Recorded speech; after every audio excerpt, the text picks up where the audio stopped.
आपका उत्कर्ष क्लासेज की इस ऑनलाइन क्लास में। दोस्तों, स्वागत के साथ ही आपको मैं खुशखबरी दे दूं कि आज हम पूर्व की कक्षा में शुरू कर चुके बिंदु समास के प्रकारों को आगे बढ़ाएंगे। समास के प्रकारों की बात करें तो पूर्व कक्षाओं में हमने जाना था कि समास के 4 भी प्रकार होते हैं, 5 भी होते हैं और 6 भी होते हैं। प्रश्न पूछे जाने की प्रकृति पर निर्भर करता है कि 4 जवाब होगा या 5 जवाब होगा या 6 जवाब होगा। तो आज हम हिंदी भाषा के जो 6 प्रकार हैं उन पर विस्तार से चर्चा आरंभ कर रहे हैं। तो सबसे पहले मैं लेना चाहूंगा समास के भेद जो आज हम शुरू करने वाले हैं, उसमें अव्ययी भाव समास को। किसको शुरू करेंगे दोस्तों? अव्ययी भाव समास। अब नाम के अनुसार ही काम है इसका। अव्ययी भाव समास का मतलब क्या है? ऐसा समास जो अव्यय का भाव देता हो। अव्ययी, अव्यय का भाव देने वाला समास। ऐसा समास जो हमें अव्यय का भाव देता है। अव्यय के भाव देने वाले समासों को अव्ययी भाव समास कहा जाएगा। समझो, अव्यय हमने जाना था कि अव्यय क्या होता है? अविकारी शब्द होता है। अव्यय अर्थात अविकारी। अव्यय का ही दूसरा नाम क्या है? अविकारी है। और अव्यय या जो अविकारी नाम होता है, इस अव्यय या अविकारी का मतलब यह होगा कि ये शब्द परिवर्तित नहीं होते, अर्थात इनमें बदलाव नहीं होते। और जब अव्यय शब्द या अव्ययी शब्द बन जाता है तो उसे हम अविकारी शब्द कहते हैं। अव्ययी भाव समास भी कुछ इसी प्रकार के अपरिवर्तनीय शब्द होते हैं, लेकिन परिभाषा कुछ और कहती है। पदों की प्रधानता के आधार पर हम बात करें तो पूर्व की कक्षा में हमने जाना भी था, कल की कक्षा में हमने जाना भी था कि अव्ययी भाव समास जो होता है वह प्रथम पद प्रधान समास होता है। कौन सा समास होता है ये? प्रथम पद प्रधान समास होता है। दोस्तों, कौन सा होता है? प्रथम पद प्रधान समास होता है। कहने का मतलब जिस समस्त पद का पहला पद प्रधान हो, जिस समस्त पद में पहला पद प्रधान हो, वहां अव्ययी भाव समास होगा। जिस समस्त पद का पहला पद प्रधान होता है तो वह अव्ययी भाव समास होता है। एक बात हम जान चुके हैं। अब बात आती है दूसरी कि पहला पद तो प्रधान होगा, लेकिन प्रधान का मतलब क्या है? तो प्रधान से मतलब होता है अव्यय, प्रधान से मतलब होता है अव्यय, या प्रधान से मतलब होता है अविकारी, या फिर प्रधान से मतलब होता है ऐसा मुख्य पद जो विग्रह के दौरान परिवर्तित नहीं होता है। प्रधान से मतलब होता है मुख्य या ऐसा अविकारी जो विग्रह के दौरान परिवर्तित नहीं होता हो। तो अब हम अव्ययी भाव समास की शब्द से परिभाषा लिखना चाहें तो क्या लिखेंगे कि जिस समस्त पद में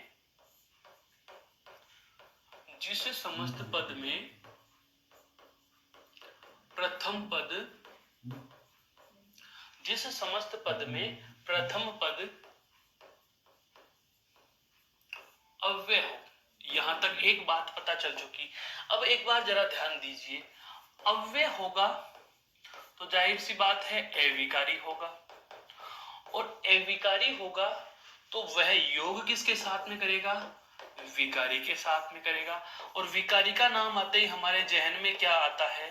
संज्ञा, या फिर क्या आता है? सर्वनाम, या फिर क्या आता है? विशेषण, और या फिर क्या आती है दोस्तों?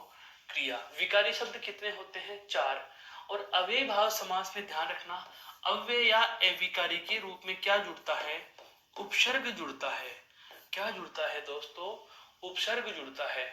अभी हम बिंदु पर आएंगे। ये सहायक तत्व हैं जो हमें जानना बेहद आवश्यक है। अव्ययी भाव समझ में केवल अव्ययी भाव से ही नहीं, सभी समासों के लिए एक जो बैकग्राउंड भूमिका होती है वह हमारे मस्तिष्क में एक मनोदशा हमें बदलनी होगी। कि परिभाषा रट के जवाब नहीं दिया जाएगा। हम इस समास के तथ्य को निकाल लेंगे कि समास की वास्तविक जड़ क्या होती है, इसकी बारीकियां हम समझने का प्रयास कर रहे हैं कि अव्यय या अविकारी जो है वो विकारी के साथ योग करेगा, और हम अव्यय या अविकारी में उपसर्ग और प्रत्यय इन दोनों की ही बात करें तो ये दोनों के दोनों शब्द ही योग किसके साथ करते हैं, विकारी पदों के साथ योग करते हैं।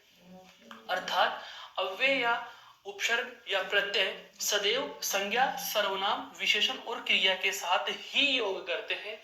उपसर्ग और प्रत्यय का योग संज्ञा सर्वनाम विशेषण और क्रिया के अलावा अन्य किसी पद के साथ नहीं होता।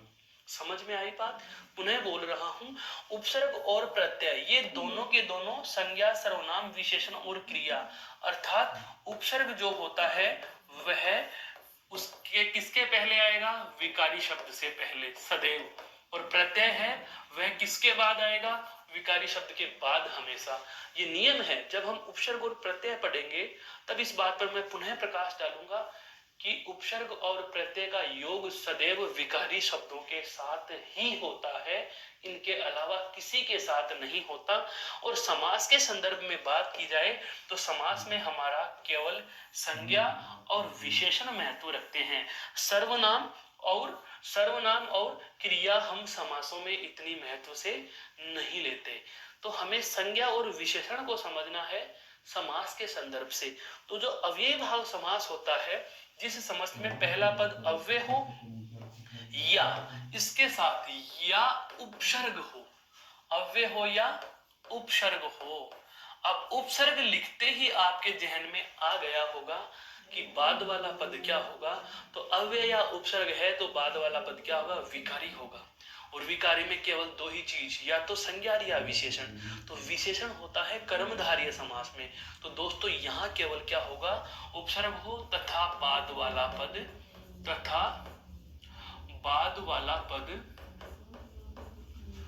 संज्ञा हो,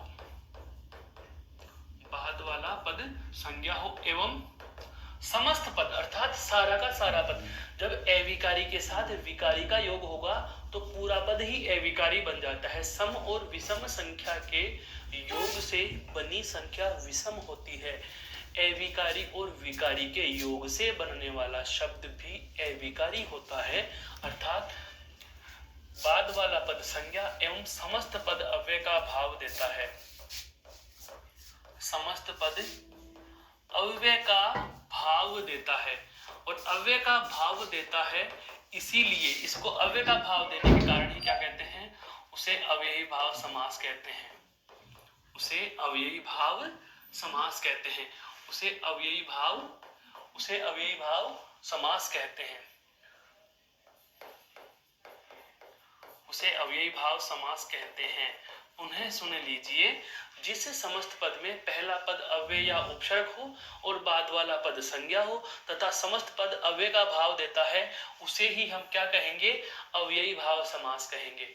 उसे ही हम क्या कह देंगे दोस्तों, अव्ययी भाव समास कह देते हैं। जैसे हम बात करें, शब्द मैंने लिखा आजीवन, शब्द मैंने लिखा भरपेट। आजीवन का विग्रह हो जाएगा जीवन भर, और भरपेट का हो जाएगा पेट भरकर। पेट भरकर। उदाहरण के मैंने लिख दिया यथार्थ। यथार्थ अर्थात अर्थ के अनुसार। क्या हो जाएगा दोस्तों, अर्थ के अनुसार। मैंने लिखा यथाशक्ति। यथाशक्ति,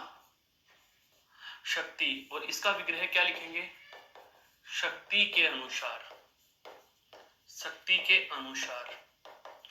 पहले यह जानो परीक्षा में प्रश्न कैसे आएगा और आपको चुनना कैसे है। ये केवल रटने के लिए होते हैं सब। उदाहरण और परिभाषाएं क्यों लिखते हैं, ताकि हम बार बार पढ़ सकें। लेकिन बार बार पढ़ने से तब तक हमें सफलता नहीं मिल पाएगी जब तक यह हमें समझ नहीं आएगा। समझना जरूरी है। देखो, इन सभी पदों को, सामासिक पदों को हम देखते हैं तो हमें एक कॉमन बात इनमें नजर आ रही है, और वह क्या है? देखो यहाँ जुड़ा हुआ है आ, इधर जुड़ा हुआ है भर, यहाँ जुड़ा हुआ है यथा, और यहाँ भी जुड़ा हुआ है यथा। अर्थात इन सभी सामासिक पदों में हम देख पा रहे हैं क्या जो विशेष तथ्य आ रहे हैं वो लिख रहा हूं। सब में क्या जुड़ा हुआ है? उपसर्ग जुड़ा है। क्या जुड़ा हुआ है दोस्तों? उपसर्ग जुड़ा हुआ है। क्या जुड़ा हुआ है? उपसर्ग जुड़ा हुआ है। दूसरी बात देखो, जीवन, पेट, अर्थ, शक्ति, ये सब क्या है? संज्ञा शब्द है। तो दूसरी महत्वपूर्ण बात आ गई, बाद वाला पद क्या है? संज्ञा है। बाद वाला पद क्या है? संज्ञा है। अरे भाई, हमें इतनी बात तो जानने की आवश्यकता ही नहीं थी। हमें तो केवल यही तो जानना था कि अव्ययी भाव समास जहां भी होगा वहां पहला पद अव्यय होगा। अव्यय का मतलब अविकारी होगा। हम उसे बदल नहीं सकते। क्या आप को बदल सकते हो? क्या आप भर को बदल सकते हो? क्या आप यथा को बदल सकते हो? क्या आप यथा को बदल सकते हो? नहीं। तो ये सारे के सारे अविकारी शब्द हैं, अर्थात अव्यय हैं। आगे क्या लिखा इसने?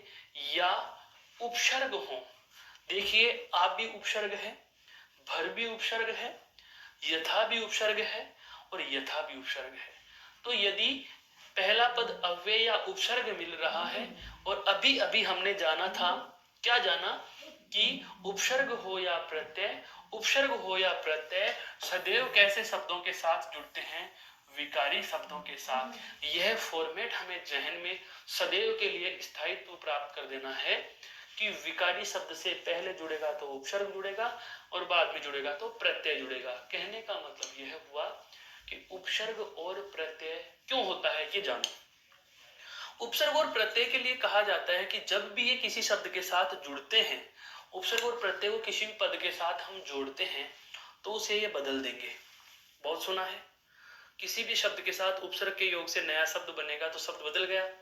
प्रत्यय के योग से किसी भी शब्द के साथ प्रत्यय के योग से हम नया शब्द बनाएंगे तो शब्द बदलेगा। इसका मतलब यह हुआ कि जब कभी हमें उपसर्ग या प्रत्यय का योग करना हो तो हम उसी के साथ तो जोड़ेंगे जो बदला जा सके। और बदले जाने वाले शब्दों को मेरे दोस्तों विकारी शब्द कहा जाता है। बदले जाने वाले शब्द संज्ञा, सर्वनाम, विशेषण या क्रिया ही होंगे। इन चार के अलावा कोई शब्द है ही नहीं जो बदला जा सके। और विशेष समास की बात करें तो विशेषण और संज्ञा से ही हमारा वास्ता पड़ने वाला है, क्रिया और सर्वनाम से वास्ता नहीं पड़ने वाला। तो यहाँ ध्यान दीजिए कि विकारी के पहले क्या होगा? उपसर्ग होगा। तो ये उपसर्ग या अव्यय जो है वह हमें कहाँ मिल रहा है? अव्ययी भाव समास में मिल रहा है। और बाद वाला पद क्या है? विकारी। और विकारी के रूप में भी हमें पता है क्या है? संज्ञा। क्योंकि मैंने बताया 4 विकारी हैं, संज्ञा, सर्वनाम, विशेषण और क्रिया। इन चारों में से केवल 2 हमारे काम के हैं, संज्ञा और विशेषण।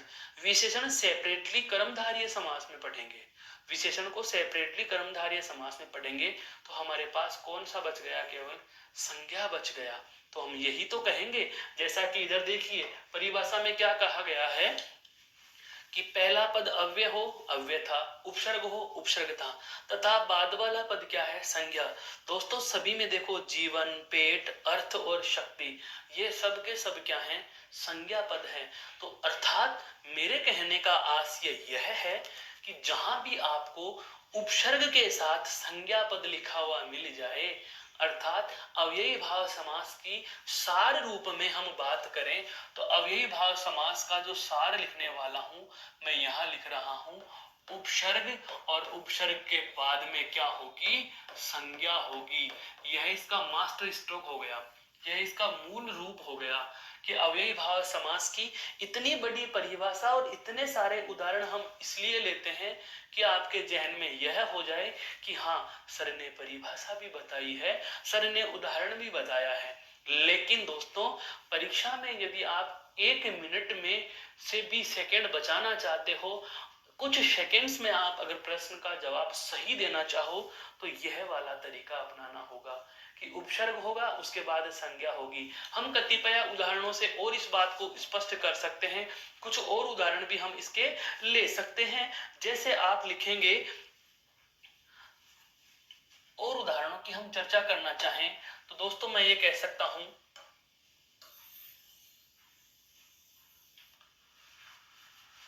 शब्द है मेरे पास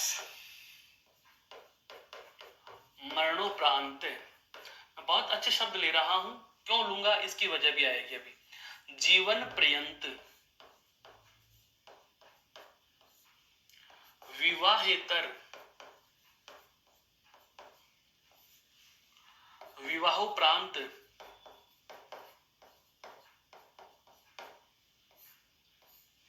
यहां पर मैंने 4 शब्द और लिख दिए। अभी अभी आप कहेंगे सर आपने मास्टर स्ट्रोक सूत्र में यह लिखा कि उपसर्ग के बाद में क्या होगी, संज्ञा होगी। अरे भाई यहाँ उपसर्ग कहाँ है, मरण मरना, जीवन विवाह और विवाह। यहाँ तो हम देख रहे हैं हमें क्या मिल रहा है, इन सभी के सभी में हमें क्या मिल रहा है, इन सभी के सभी में हमें मिल रहा है उपसर्ग तो हमें मिला नहीं। यहाँ पर क्या मिली, यहाँ पर मिली है संज्ञा, और संज्ञा के बाद क्या है, प्रत्यय जुड़ा हुआ है। क्या जुड़ा हुआ है, प्रत्यय जुड़ा हुआ है। इन सभी का एक जैसा ही हालात है। यहाँ देखो विग्रह क्या होगा, विग्रह हो जाएगा आपका मरण के उपरांत, मरण के उपरांत। जीवन पर्यंत का क्या हो जाएगा, जीवन भर, जीवन भर। यह आपके आजीवन का ही पर्याय शब्द हो गया है। उसके बाद में बात करें विवाहेतर है, विवाह से इतर, विवाह से इतर, विवाह से इतर। हम बात करें विवाह उपरांत, विवाह के उपरांत या विवाह के उपरांत यानी बाद में। यहाँ पर मेरा समझाने का उद्देश्य क्या है, ये उदाहरण मैंने क्यों लिए, जानबूझकर यह उदाहरण मैंने आपके समक्ष प्रस्तुत किए हैं ताकि आप यह जान सको कि बहुत बार ऐसे शब्द भी हमें दे दिए जाते हैं। जैसे शब्द आ गया विश्वास पूर्वक, विश्वास पूर्वक, विग्रह क्या हो जाएगा इसका, विश्वास के साथ। क्या हो जाएगा, विश्वास के साथ। अब मैं यहाँ रटने और समझने वाले विद्यार्थियों को अलग अलग कर देता हूँ। अगर आपने फैक्ट याद किया तो आप इस परिभाषा को रट के चले जाओगे। पहला पद अव्यय होगा, पहला पद अव्यय होगा या उपसर्ग होगा। पता चला ये सारे के सारे शब्द ऐसे हैं जिनमें पहला पद न तो अव्यय और न उपसर्ग। इन सभी में पहला पद है जो दोस्तों वह क्या है, इन सभी में पहला पद हमें संज्ञा मिल रहा है। तो यह तो हमारे नियम को उलट पुलट कर देता है। अरे भाई चिंता करने की जरूरत नहीं है। ये वही विद्यार्थी भ्रमित होगा जिसे ये नहीं पता कि अव्ययी भाव समास के भी 2 भेद होते हैं। आज बहुत महत्वपूर्ण बात आपके सामने रखने वाला हूं जो बहुत कम किताबों में देखने को मिलेगी। क्या, अव्ययी भाव समास के 2 भेद, अव्ययी भाव समास के 2 भेद। पहला भेद क्या है, अव्यय पद पूर्व अव्ययी भाव समास। बहुत अच्छे नाम है, अव्यय पद पूर्व अव्ययी भाव समास। किताबों में नहीं मिलेगा, मत पलटिए पन्ने।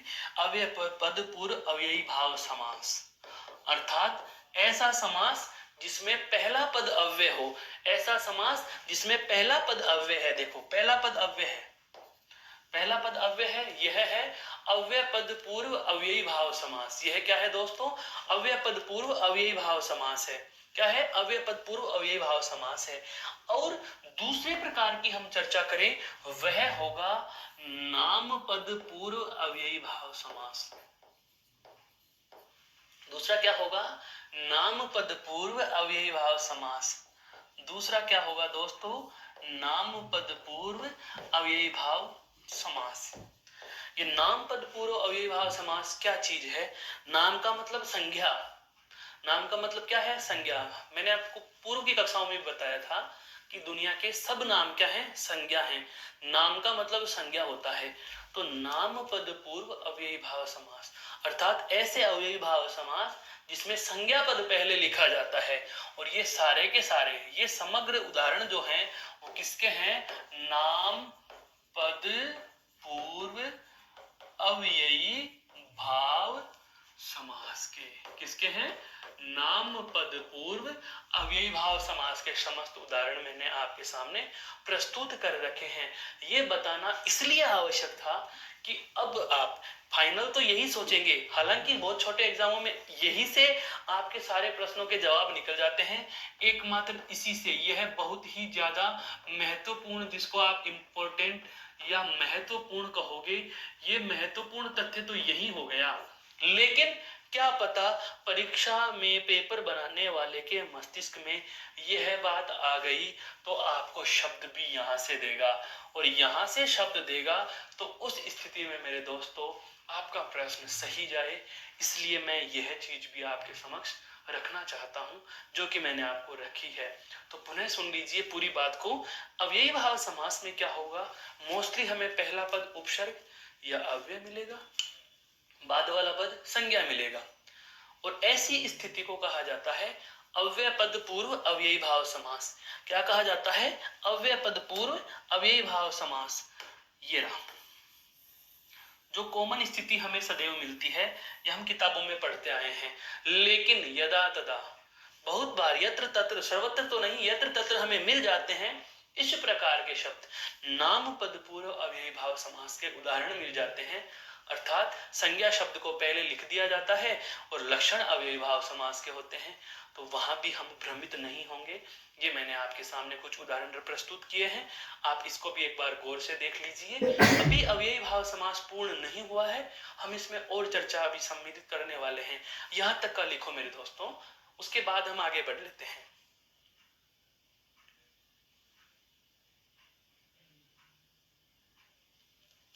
तो यह था हमारा कौन सा, समास का अव्ययी भाव का पारिभाषिक परिचय। अब इसी से जुड़ती एक महत्वपूर्ण बात और आएगी, जो विशेष तथ्य है अव्ययी भाव समास के विशेष तथ्य। बिल्कुल, अव्ययी भाव समास के लिए विशेष। बहुत बार ऐसे भी प्रश्नों का सामना हमें करना पड़ सकता है। अव्ययी भाव समास के लिए विशेष क्या है वो समझो। अव्ययी भाव समास में हमने अब तक क्या जाना, या तो हमारे पास क्या होगा, अव्यय, या फिर क्या होगा, उपसर्ग, और उसके बाद में क्या होगी, संज्ञा। क्या होगी, संज्ञा। अब हम जानेंगे पुनरावृत्ति, शब्दों की आवृत्ति, शब्दों का दोहरान। अर्थात पहला फैक्ट जो महत्वपूर्ण है, विशेष में पहला तथ्य मैं आपको बता रहा हूं, यदि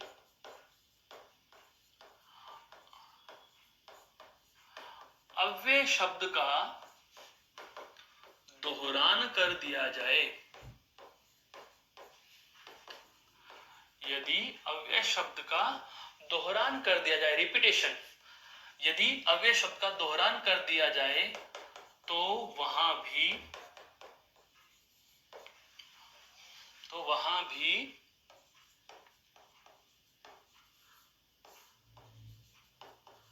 अव्ययी भाव समास होगा, तो वहां भी अव्ययी भाव समास होगा। मेरे कहने का आशय यह है, मोरल के रूप में हम लिखना चाहें तो यह लिख सकते हैं कि अव्यय डेस अव्यय, पुनरावृत्ति जिसको कह सकते हैं दोस्तों, क्या कह सकते हैं, पुनरावृत्ति। समझना, मैंने लिखा, बिल्कुल यह बहुत अच्छी चीज है। जैसे लिख दिया गया, जगह जगह लिख दिया, साथ साथ, संग संग,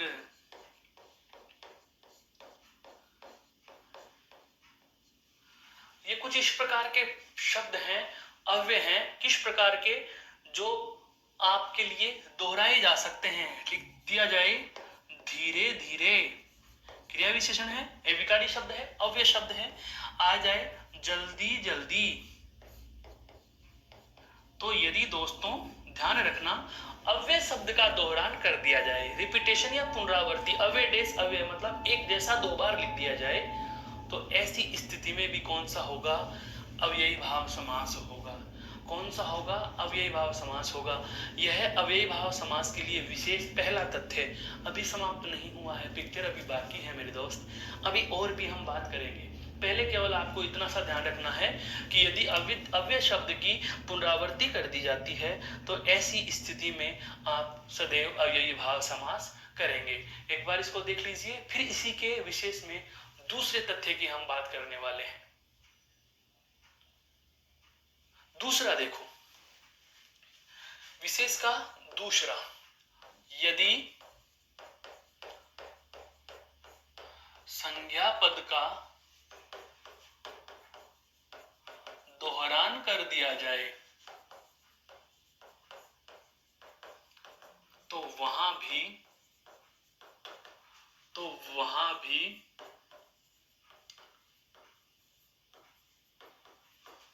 अव्ययी भाव समास होगा। तो वहां भी अव्ययी भाव समास होगा। कहने का मतलब यह है कि वाक्य में या हमें समास के रूप में क्या दे दिया गया? संज्ञा दे दी गई, और संज्ञा के आगे पुनः वही संज्ञा लिख दी गई, अर्थात संज्ञा शब्द की आवर्ती कर दी जाए, संज्ञा शब्द की पुनरावृत्ति कर दी जाए। जैसे एग्जाम्पल्स की बात करें, उदाहरण लेते हैं दोस्तों, जैसे घर घर, विग्रह क्या होगा? विग्रह भी बता देता हूं, जैसे प्रत्येक घर, जैसे आ गया गली गली, अर्थात प्रत्येक गली। शब्द आते हैं रातों रात, अर्थात रात ही रात में। जैसे आता है द्वार द्वार, प्रत्येक द्वार, प्रत्येक द्वार। शब्द आ सकता है नगर नगर, हर नगर या प्रत्येक नगर, प्रत्येक नगर, प्रत्येक नगर। हो सकता है शहर शहर या गांव गांव भी आपको लिखा हुआ मिल जाए, गांव गांव भी लिखा हुआ मिल जाए। एक बहुप्रचलित शब्द, वही प्रत्येक और उसके बाद में यहाँ पर शहर और यहाँ पर गांव हो जाएगा। एक बहुप्रचलित शब्द और बता देता हूं, आता है कानो कान। कानो कान, किसी को कानो कान खबर नहीं, इसका विग्रह होगा कान ही कान में, कान ही कान में। एक आता है हाथों हाथ, रातों रात की तरह ही, हाथों हाथ, हाथों हाथ, हाथ ही हाथ में, हाथ ही हाथ में, अर्थात उसी समय, उसी समय के लिए कहा जाता है। तो इस प्रकार से हम कह सकते हैं कि यदि संज्ञा पदों की आवृत्ति कर दी जाए, संज्ञा शब्द का दोहरान कर दिया जाए, संज्ञा शब्द का दोहरान हो जाता है, तो ऐसी स्थिति में भी हम सदैव अव्ययी भाव समास ही मानेंगे दोस्तों। अव्ययी भाव समास ही हमें मानकर चलना है। तो एक बार हम पूरी बात पर वापस से प्रकाश डालना चाहें तो सबसे पहले हमने देखा कि अव्ययी भाव समास में क्या होता है, महत्वपूर्ण बात पता चल गई, उपसर्ग और संज्ञा, और जिस समस्त में पहला पद अव्यय या उपसर्ग को बाद में संज्ञा हो पूरा पद अव्यय का भाव देता है, अव्ययी भाव कहलाता है। फिर दूसरा महत्वपूर्ण तथ्य जो हमें पता चला वो यह है, अव्ययी भाव समास के दो प्रकार जो बहुत कम जगह मिलते हैं, आज आपने जाने हैं। क्या? अव्यय पद पूर्व अव्ययी भाव समास और नाम पद पूर्व अव्ययी भाव समास। उसके बाद हमने इसका एक पहला विशेष बिंदु जाना, वो क्या जाना कि यदि अव्यय शब्दों की पुनरावृत्ति होती है तो अव्ययी भाव समास होगा। और अंत में हमने एक महत्वपूर्ण बात जानी, वह क्या है कि यदि संज्ञा शब्दों की पुनरावृत्ति होती है तो वहां भी अव्ययी भाव समास होता है। इस स्लाइड को गौर से देख लीजिए, ये आपके अव्ययी भाव से संबंधित वार्ता थी दोस्तों। इसके बाद हम चर्चा करेंगे अव्ययी भाव समास के बाद समास के दूसरे प्रकार कर्मधारय पर।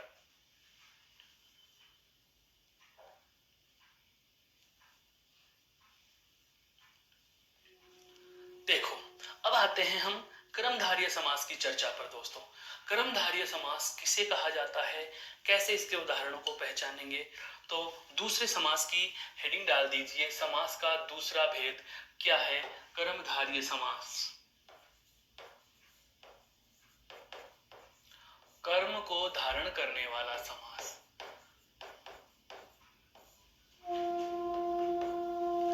अब इस समास को शुरू करने से पहले, इसको समझने से पहले इसकी भी भूमिका को जानो। क्या कहना चाहा है इस समास ने। मैंने अभी अभी अव्ययी भाव समास की चर्चा में आपको बताया, बहुत अच्छे से हम अवगत हो चुके हैं कि अव्ययी भाव समास में संज्ञा के साथ उपसर्ग होता है, या हम कहें संज्ञा और उपसर्ग का महत्व है। ठीक उसी प्रकार से आपके विकारी शब्दों में जो दूसरे प्रकार का विकारी शब्द बचा हुआ है वह कौन सा है दोस्तों, वह है हमारा विशेषण। कौन सा बचा हुआ है, विशेषण। अव्ययी भाव समास की कहानी को समझने से पहले एक बार इस बिंदु से रिलेटेड जो समास में आवश्यकता है उसको जानिए। विशेषण के संदर्भ में यह पता है कि विशेषण विशेषता किसकी बताता है, तो विशेषण विशेषता बताता है संज्ञा व सर्वनाम की। विशेषण विशेषता किसकी बताता है, संज्ञा व सर्वनाम की। अब संज्ञा व सर्वनाम की विशेषता विशेषण बताता है, और समास में हमें किसकी आवश्यकता होती है, समास में जो आवश्यकता है वह किसकी है भाई, संज्ञा की। समास में आवश्यकता किसकी है, संज्ञा की। और अब मैं कहूं दो समास, कौन से, कर्मधारय और द्विगु। कर्मधारय और द्विगु, ये दोनों के दोनों ही किससे संबंध रखेंगे, विशेषण से। किससे संबंध रखेंगे दोस्तों, विशेषण से संबंध रखेंगे। अब मैं इतनी बात यदि आपको कह रहा हूं तो आपके जहन में एक बात और भी आ गई है कि हो न हो पर इन दोनों का भी कहीं न कहीं समास में रोल होगा। किसका, विशेषण के साथ संज्ञा का। और विशेषण के साथ संज्ञा आएगी तो हम यह कह सकते हैं कि संज्ञा से पहले हमें क्या मिलेगा, विशेषण मिलेगा। संज्ञा से पहले हमें क्या मिलेगा, विशेषण मिलेगा। और संज्ञा से पहले विशेषण क्यों मिलेगा, यह बात भी हम जान लेते हैं। पूर्व की कक्षाओं में जब हम क्रिया विशेषण की चर्चा कर रहे थे तो मैंने आपको एक बात बताई थी कि विशेषण को हम विस्तारक भी कह सकते हैं। विशेषण को हम क्या कह सकते हैं दोस्तों, विस्तारक भी कह सकते हैं। और विस्तारक जो होता है, जिसका भी होता है, उससे कहां लिखा जाएगा, पहले लिखा जाएगा। कहां लिखा जाएगा, पहले लिखा जाएगा। अर्थात यदि क्रिया की कोई विशेषता बता रहा है तो वह क्रिया विशेषण है, और क्रिया विशेषण क्रिया से पहले लिखा जाएगा। ठीक उसी प्रकार से संज्ञा और सर्वनाम की विशेषता बताने वाला क्या कहलाएगा, विशेषण कहलाएगा। और यह विशेषण कहां लिखा जाएगा, संज्ञा और सर्वनाम से पहले लिखा जाएगा। तो यह जो फैक्ट मैंने लिखा, इसका मतलब यह हुआ कि संज्ञा से पहले क्या लिखा होगा, विशेषण लिखा होगा। दोस्तों यह बात अब जो मैं बोलने वाला हूं आपके लिए बेहद बेहद महत्वपूर्ण है। क्या, कि संज्ञा शब्द से पहले विशेषण लगा होगा। इस प्रकार के शब्द हमें दो समासों में देखने को मिलेंगे। एक तो आपका आता है द्विगु समास, और एक आपका आएगा कर्मधारय समास।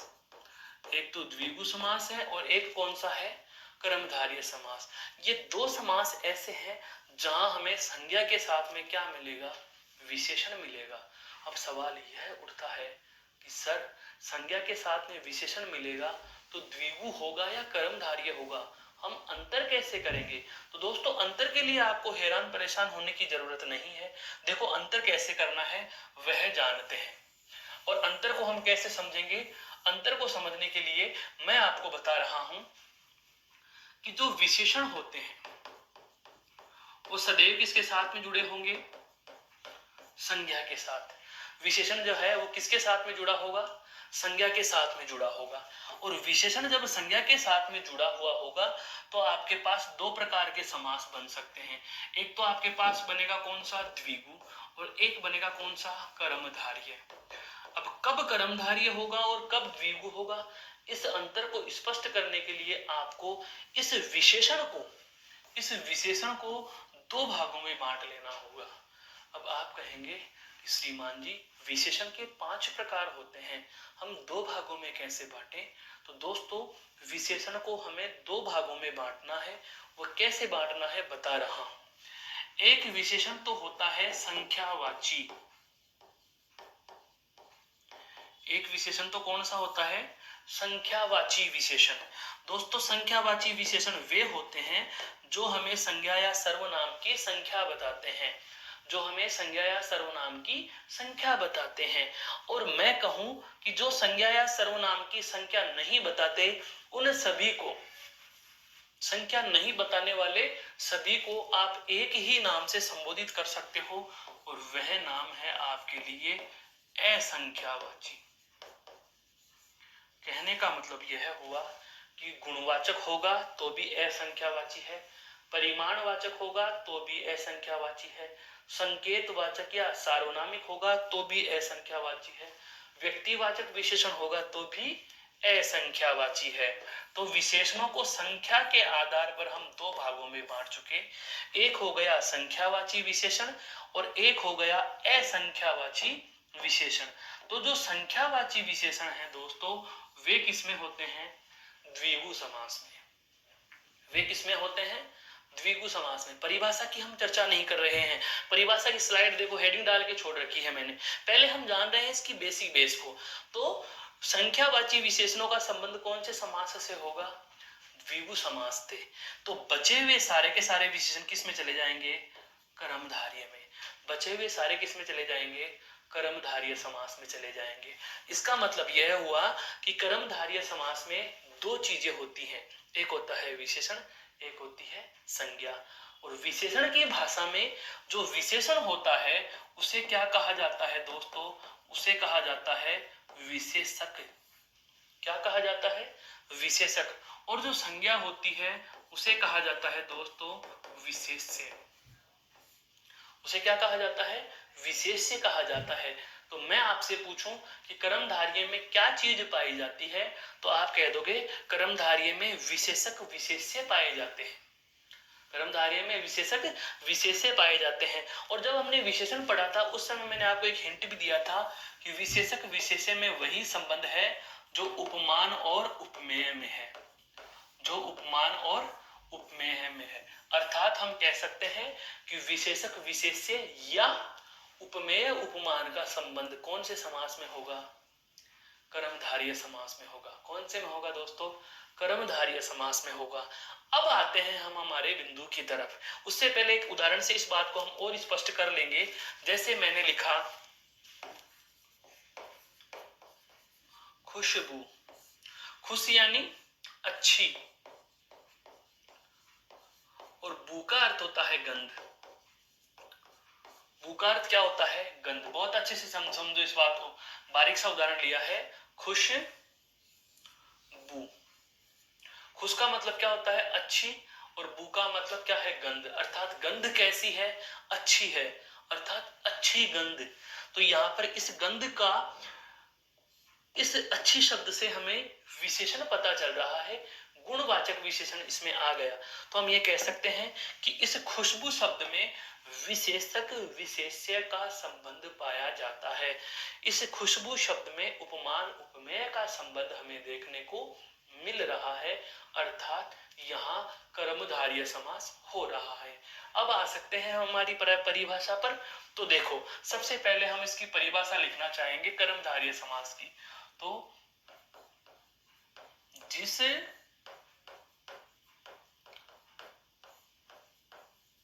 समस्त पद में, जिस समस्त पद में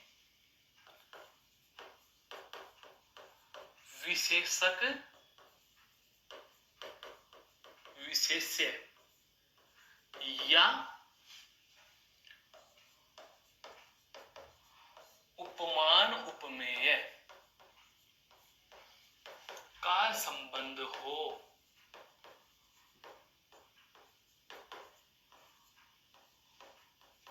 उसे कर्मधारय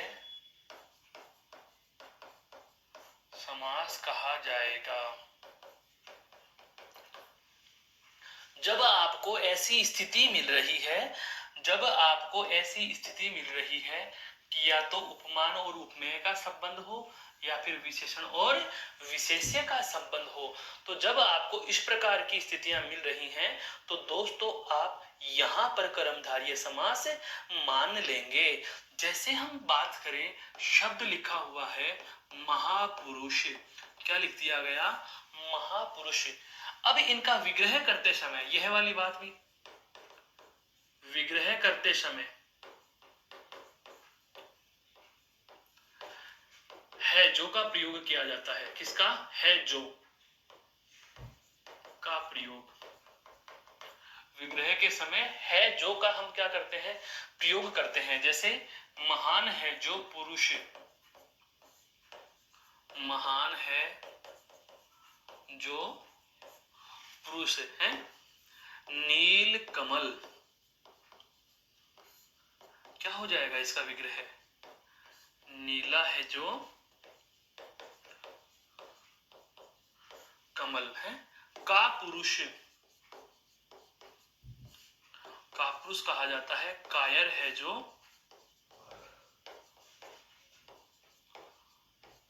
पुरुष, कायर है जो पुरुष।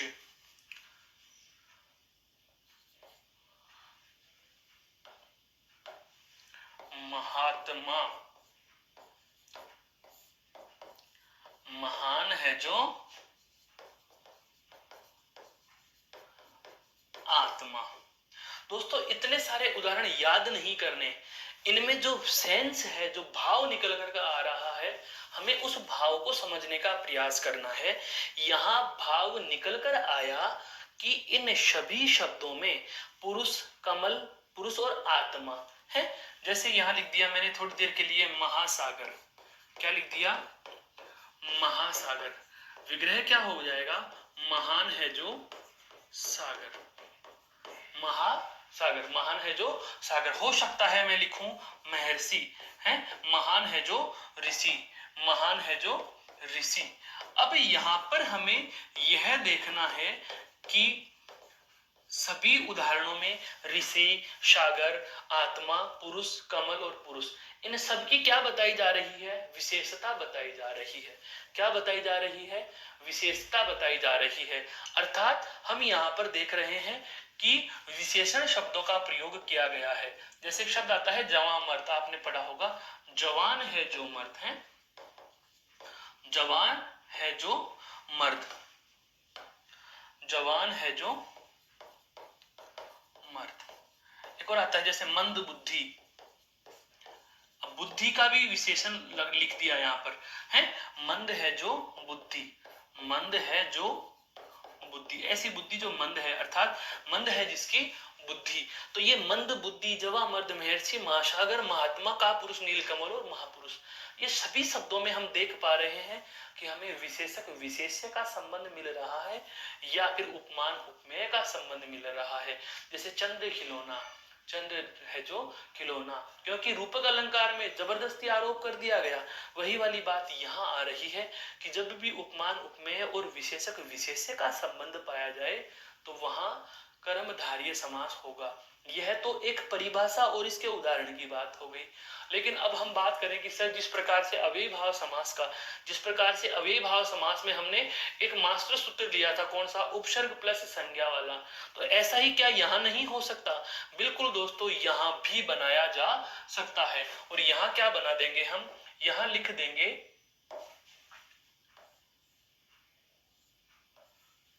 विशेषण, और वह भी कौन सा? असंख्यावाची। ध्यान रखना, क्योंकि संख्यावाची तो दोस्तों कहां चला जाएगा? द्विगु में चला जाएगा। ये देखो संख्यावाची तो कहां है? संख्यावाची विशेषण कहां जा रहा है? द्विगु में जा रहा है। तो हम लिखेंगे क्या? असंख्यावाची विशेषण प्लस संख्या। असंख्यावाची विशेषण के साथ में यदि संज्ञा लिखी हुई मिल रही है तो ऐसी स्थिति में आप यह कह सकते हो ऐसी स्थिति में आप यह कह सकते हो कि समास कौन सा होगा, कर्मधारय होगा। कौन सा होगा? कर्मधारय समास होगा। अब एक बात यहां से और जानिए, यहीं पर हमारा बिंदु समाप्त नहीं हो जाता, यहीं पर हमारा यह बिंदु समाप्त नहीं हो जाता। ये तो एक बेसिक से सेंस की बात है जहां से हमें उदाहरण मिल जाते हैं, और इन उदाहरणों को परिभाषा से नहीं, हम इस फॉर्मेट से निकाल सकते हैं। इस एक लाइन के सूत्र के आधार पर आप प्रश्न के सही जवाब तक पहुंच सकते हो दोस्तों। लेकिन अभी कर्मधारय समास पूरा नहीं हुआ है। देखो, कर्मधारय समास में जो शेष रही बात है हम उसको बढ़ाते हैं। जिस प्रकार से हमने जाना था अव्ययी भाव समास में, क्या जाना था अव्ययी भाव समास में? देखो जरा, क्या कि अव्यय अव्यय या फिर संज्ञा संज्ञा, अव्यय अव्यय या संज्ञा संज्ञा की आवर्ती जहां भी होगी उस स्थिति में हमें अव्ययी भाव समास करना है। तो अब मैं आपसे कह दूं कि यदि विशेषण की आवर्ती हो जाए, यदि विशेषण की आवर्ती हो जाए तो क्या करोगे मेरे दोस्तों? तो ऐसी स्थिति में यदि विशेषण की आवर्ती होती है तो जवाब कहां से होगा? कर्मधारय से। तो हम लिखेंगे क्या? कर्मधारय समास का विशेष, कर्मधारय समास के लिए विशेष। और कर्मधारय समास के लिए विशेष में पहली महत्वपूर्ण बात क्या आ रही है कि यदि विशेषण पद का दोहरान कर दिया जाए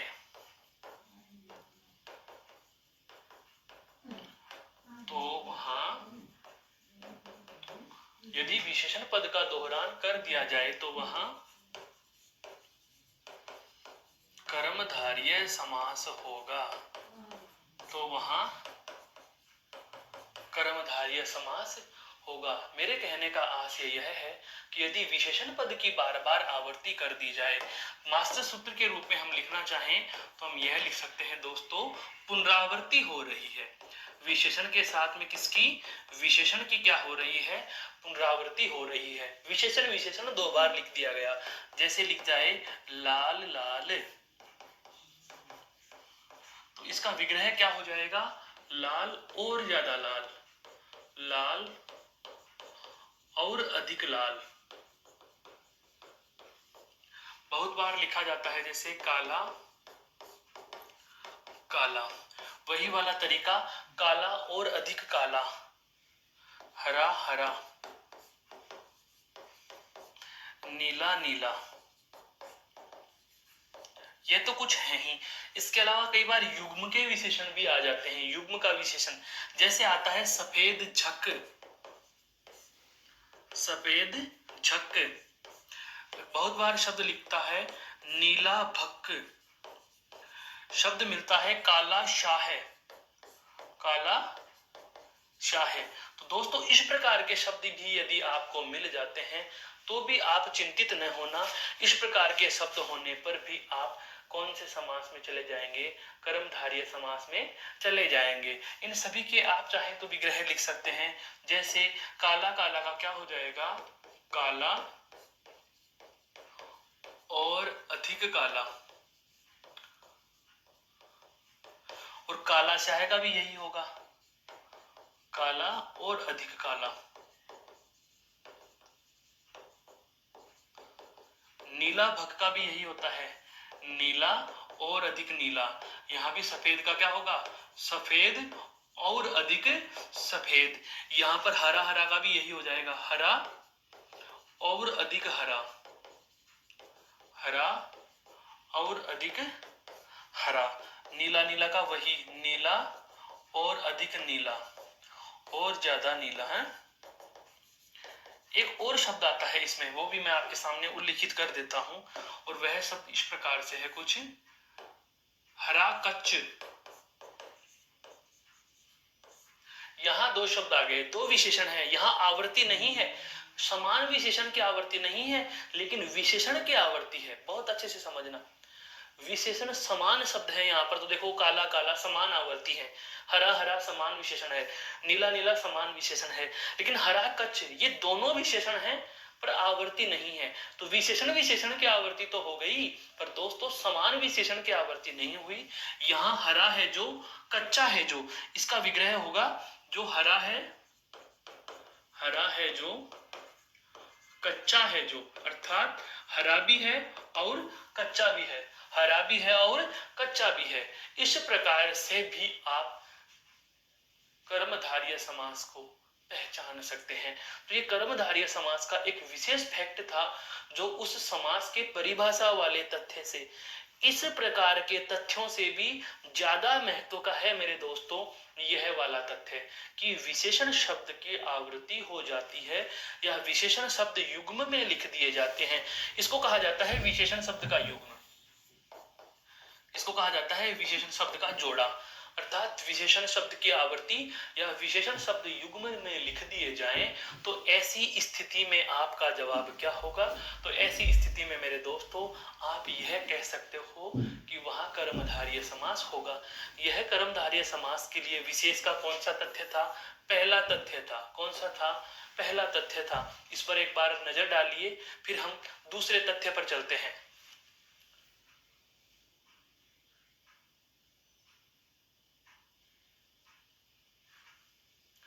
दूसरे तथ्य पर हम चले तो देखो दूसरा तथ्य क्या है? कर्मधारय समास का विशेष, कर्मधारय विशेष, और कर्मधारय विशेष का कौन सा तथ्य बता रहा हूं? दूसरा तथ्य। वो दूसरा तथ्य जानने से पहले एक बार मैं आपको वापस से पीछे लेकर चलूंगा। कहां पर? यहां पर अव्ययीभाव समास में हमने क्या पढ़ा? उपसर्ग और संज्ञा जहां भी होगी वहां कर्मधारय समास होगा। दोस्तों अब मैं एक उदाहरण लिखने वाला हूं, और मैंने लिख दिया क्या?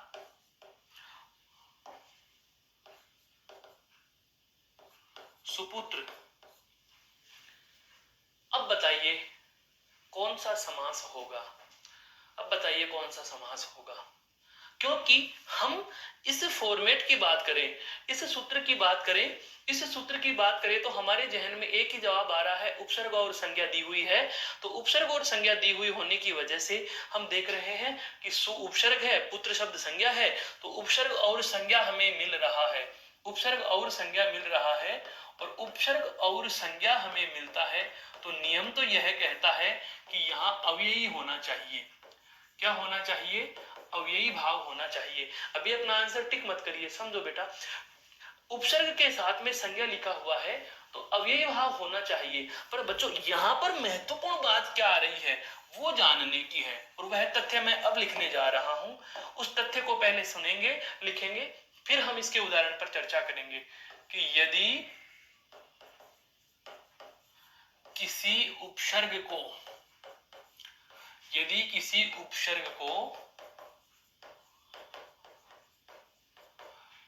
विशेषण की तरह प्रयुक्त किया जाए,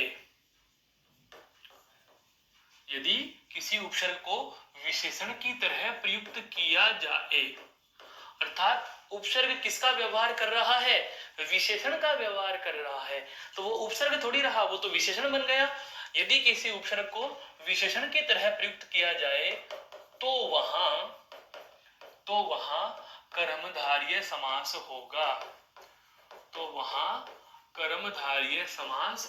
होगा, दोस्तों इस बात को समझेंगे क्या कहना चाहा है मैंने। सुपुत्र में हमने देखा ये दूसरा विशेष है, सु यानी सु प्लस पुत्र। सु उपसर्ग है, वो किसका अर्थ दे रहा है? अच्छा का अर्थ दे रहा है। पुत्र यानी बेटा कह सकते हो, बेटा कैसा है? अच्छा। तो बताइए ये अच्छा शब्द विशेषण हुआ या नहीं हुआ? अच्छा शब्द क्या हो गया? विशेषण हो गया। अर्थात मेरे कहने का आशय यह है कि यहाँ यह उपसर्ग का नहीं बल्कि विशेषण का व्यवहार कर रहा है। यहाँ पर यह उपसर्ग विशेषण की तरह प्रयुक्त हुआ है, विशेषण की तरह व्यवहार कर रहा है। और यदि कोई उपसर्ग विशेषण की तरह व्यवहार करता हो तो उसे उपसर्ग नहीं बल्कि विशेषण मानेंगे, और विशेषण की तरह व्यवहार करते ही विशेषण का नाम आते ही हमारे जहन में एक ही समास का नाम आता है, वह कौन सा होगा? कर्मधारय। कौन सा होगा? कर्मधारय। अर्थात इस शब्द का अगर समास विग्रह भी आपसे करने को कहा जाए तो आप इस शब्द के समास विग्रह में क्या लिखेंगे?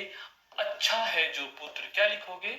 अच्छा है जो पुत्र। अच्छा है जो पुत्र। जैसे शब्द लिखा मैंने सत्परामर्श, अर्थात सही है जो परामर्श। सही है जो परामर्श। सही है जो परामर्श है। सन्मार्ग, यहां भी सत उपसर्ग है दोस्तों। सत उपसर्ग संधि से न बन गया है तो इस सन्मार्ग का क्या हो जाएगा? सही है जो मार्ग। ऐसा ही एक उदाहरण हम पूर्व में देख भी चुके हैं, आप देखना चाहें देख सकते हैं दोस्तों। यहां लिखा हुआ है, ये रहा का पुरुष। का उपसर्ग है, इसको हम उसी स्लाइड पे लेना चाहें तो देखो मैंने लिखा का पुरुष। का अर्थ यहाँ पर क्या किससे लिया गया है? कायर से। जबकि का अकेला है तो उपसर्ग ही ना। तो यदि कोई उपसर्ग आपका विशेषण की तरह व्यवहार करने लग जाए तो कायर है जो पुरुष। कायर है जो पुरुष है। सपूत, सही है जो पूत। कपूत, बुरा है जो पूत। कहने का आशय यही हुआ कि यदि कोई उपसर्ग विशेषण की तरह प्रयुक्त हो जाए तो ऐसी स्थिति में भी आपको कर्मधारय समास करना होगा। यह बात मैंने क्यों बताई? क्योंकि हम एक बात बहुत अच्छे से जान चुके हैं कि उपसर्ग और संज्ञा की स्थिति में हम कौन सा समास करेंगे? अव्ययी भाव। तो इसी के साथ हमें दूसरी यह बात भी ध्यान रखनी है कि यदि उपसर्ग के साथ उपसर्ग विशेषण की तरह प्रयुक्त हो रहा हो, फिर चाहे उपसर्ग के साथ में संज्ञा आ जाए, लेकिन हमारा जवाब कौन से समास में जाएगा? कर्मधारय समास में चला जाएगा। तो आज अभी अभी हमने दो समासों को देख लिया। एक तो देखा है अव्ययी भाव समास को, दूसरा हमने देखा है कर्मधारय समास को। कर्मधारय समास की क्या क्या स्थितियां होती हैं? तो कर्मधारय समास में बेसिक सी स्थिति क्या थी दोस्तों? सबसे पहले विशेषण विशेष्य या उपमेय उपमान। एक बार परीक्षा में प्रश्न आया, राजस्थान के स्थानीय बोर्ड में प्रश्न पूछा गया था। बहुत बार थ्योरी से प्रश्न पूछ लेता है, स्टेटमेंट दे देता है कि किस समास में उपमेय उपमान का संबंध पाया जाता है। किस समास में उपमेय उपमान का संबंध पाया जाता है? तो उपमेय उपमान हो या विशेष्य विशेषक हो, आप ये मत कहना कि सर आपने कहा था द्विगु समास में भी होता है। द्विगु समास में होता है दोस्तों, लेकिन संख्यावाची होता है। तो एक अकेला ही है, बाकी सारे विशेषण कहाँ हैं? आपके कर्मधारय में। तो यदि विशेषण विशेष्य या उपमेय उपमान का संबंध पूछे तो सदैव जवाब हमारा कर्मधारय समास होगा। और द्विगु समास जो अकेला होता है वह केवल संख्यावाची पदों के लिए होगा, जिसकी चर्चा हम अगली कक्षा में करने वाले होंगे। तो एक बार वापस से हम बात करना चाहें तो अव्ययी भाव समास, अव्ययी भाव समास जो है उसमें आपको इतना ही ध्यान रखना होगा कि अव्ययी भाव समास के उपसर्ग के साथ में क्या होगी? संज्ञा होगी, या फिर उपसर्ग के साथ संज्ञा नहीं होगी तो नामपद पूर्व अव्ययी भाव हो सकता है, या फिर अव्यय की आवर्ती में अव्ययी भाव हो सकता है, या फिर संज्ञा शब्दों की आवर्ती में भी अव्ययी भाव हो सकता है। कर्मधारय में जाना विशेषक विशेष्य या उपमेय उपमान, उसके बाद में हमने जाना विशेषण शब्दों की आवर्ती, और उसके बाद अंत में जाना कि यदि कोई उपसर्ग विशेषण का व्यवहार करने लग जाए तो वहां भी कर्मधारय समास होगा। तो ये दो समासों की चर्चा हम आज की कक्षा में कर चुके हैं। दोस्तों अगली कक्षा में अगले प्रकार के साथ फिर से आपकी मुलाकात मुझसे होगी। तब तक के लिए आपका दिन शुभ हो। आप इस वीडियो को ध्यान से देखें। धन्यवाद। जय हिंद।